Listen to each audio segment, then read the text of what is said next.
అందరికీ good morning, అందరికీ శుభోదయం. సో ప్రెసెంట్ మన మదనపల్లి మార్కెట్ స్టాక్ అలాగే మొలకల్చీరు మార్కెట్ రెండు యాక్షన్, బయట బండ్ల సమాచారం, దాంతోపాటు బయట బండ్లు ఏ విధంగా రేటు పోతున్నాయి అది కూడా ఈ వీడియోలో తెలియజేస్తాను చూడండి. ముఖ్యంగా ఈ వీడియోలో వచ్చేసి బయట బండ్ల సమాచారం మనం ఎక్కువగా తెలుసుకోవాలి.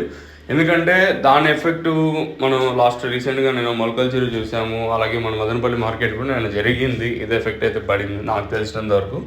ఇంకా స్టాక్ విషయం మాట్లాడుకోవాలి. మామూలుగా ఇంచుమించు నేట్లాగే ఉంది. ఈ స్టాక్ అయితే ప్రస్తుతానికి అయితే పక్కన పెట్టండి. ఇంచుమించు నేట్లాగే మన మదనపల్లి మార్కెట్లో అయితే స్టాక్ అయితే ఉందండి. ఎక్కడ పెద్దగా మార్పు అయితే లేదు, ఎక్కడ వేరియేషన్ అయితే లేదు. నిన్నట్లాగే తక్కువగానే దిగుమతులు అయితే వచ్చాయి. ఇంకా బయట బండ్లో తీసుకున్నట్టయితే ప్రస్తుతానికి 3 ఇంకా 4 ఉన్నాయి. ఇంకా కలిగిరి అప్డేట్ ఇస్తాను కదా, 7:30కి అట్లా కలిగిరి ఉంటుంది, అప్పుడు ఇంకొన్ని పెరుగుతాయి. మళ్ళీ మదనపల్లి అప్డేట్ ఇస్తాను కదా, అప్పుడు ఇంకొన్ని పెరుగుతాయి. ఫైనల్ అప్డేట్ 9:30 కాడ వచ్చేసి ఆల్మోస్ట్ అప్పటికి ఎగ్జాక్ట్గా ఇన్వెస్ట్మెంట్ మన కౌంట్ అయితే తెలుస్తుంది. సో కొంతమంది మన వాళ్ళు టెన్షన్ పడతారు ఉద్దేశంతో ఇప్పుడు ప్రస్తుతానికి ఇన్వెస్ట్మెంట్ మీరు అడగచ్చు. సో మీకోసం చెప్తాను. బయట అయితే ఉన్నాయిలేండి, బయట మంది వచ్చేసి అవుట్ ఆఫ్ మార్కెట్ పెట్టి కౌంటర్ కదా, సో అలా చెప్తా ఉంటాను. ఇంకా అవి రేట్లు ఏ విధంగా పోతాయని తెలుసుకుందాము. క్వాలిటీని బట్టి అవి కూడా అవి 270 ఇంకా 330 రూపాయల వరకు అవి అయితే రేట్లు అయితే పోతా ఉన్నాయి.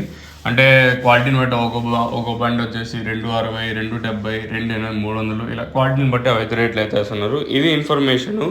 ఇంకా మీకు తక్షణ కానీ నందక కానీ అలాగే భోవరం కానీ కావాలనుకుంటే కింద నెంబర్లు అయితే డిస్ప్లే చేస్తాను. తక్షణ మెయిన్గా గ్రోత్, నందక మెయిన్గా కాయ షైనింగ్లకి సైజులకి, ఇంకా భూవరం వచ్చేసి ఇది మొక్క నాటిన 7 ఇంకా 10 రోజులప్పుడు ఎప్పుడైనా యూస్ చేయొచ్చు. మీకు కావాలనుకుంటే కింద నెంబర్ పక్కన కనిపిస్తుంది.